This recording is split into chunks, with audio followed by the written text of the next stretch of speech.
two countries enough nuclear weapons between them to end human civilization several times over? Decades of spying, propaganda, and proxy wars on almost every continent on Earth.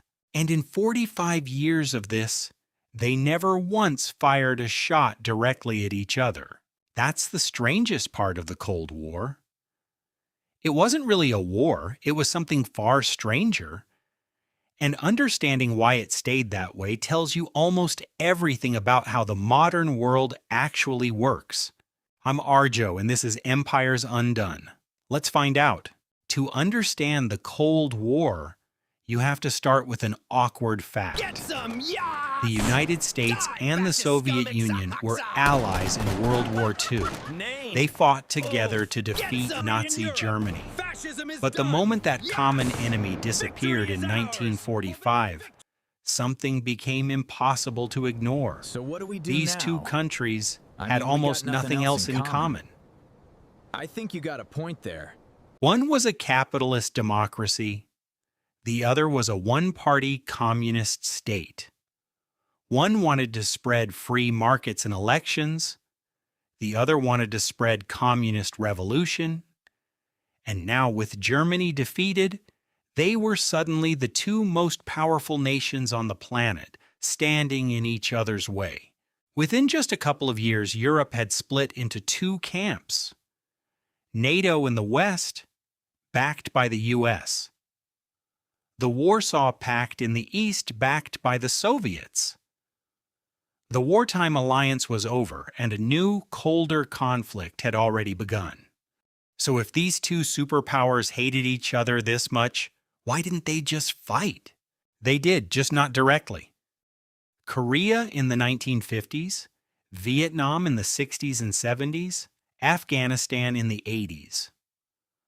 Over and over, the US and USSR funded, trained, and armed opposing sides around the world without ever officially declaring war on one another. And looming over every single one of these conflicts was something even scarier: nuclear weapons. By the 1960s, both countries had enough warheads to destroy each other completely, and most of the planet along with them. This created a genuinely strange kind of peace, called mutually assured destruction. The idea was simple and brutal. If either side launched a nuclear attack, the other side would launch back before their own cities were even destroyed. Nobody could win. So, for the first time in history, having the most terrifying weapons ever built didn't lead to war, and it helped prevent one. Across those 45 years, a handful of moments brought the world right up to the edge. In 1961, East Germany built a literal wall through the middle of Berlin overnight, splitting the city in two and turning it into the most visible symbol of the entire Cold War. In 1962, the Cuban Missile Crisis brought the world closer to nuclear war than it has ever been before or since, just 90 miles off the coast of Florida. And while all of this tension played out on Earth, both sides raced to space instead. Sputnik, Yuri Gagarin, and eventually the Apollo moon landing, all part of the same rivalry, just fought with rockets instead of weapons.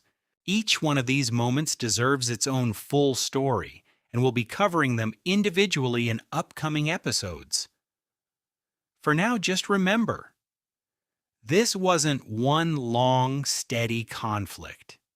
It was decades of sudden, terrifying spikes, with quieter tension in between. Here's what's strange about how the Cold War actually ended. It wasn't a battle. It wasn't a treaty signed after a war. There was no surrender ceremony, no flag raised in victory. If you watched our video on the Soviet Union, you already know what happened. The USSR's economy simply couldn't keep up anymore. Decades of matching U.S. military spending, an unwinnable war in Afghanistan, and a broken economic system finally caught up all at once. The Cold War didn't end because one side defeated the other in battle. It ended because one side collapsed from the inside and the other side was simply still standing when the dust settled. That's a strange way for the most dangerous standoff in human history to end. Not with an explosion, but with an economy quietly running out of road. A wartime alliance that fell apart. Decades of proxy wars, and a nuclear standoff that somehow kept the peace. And an ending that came from collapse, not conquest. This was the big picture.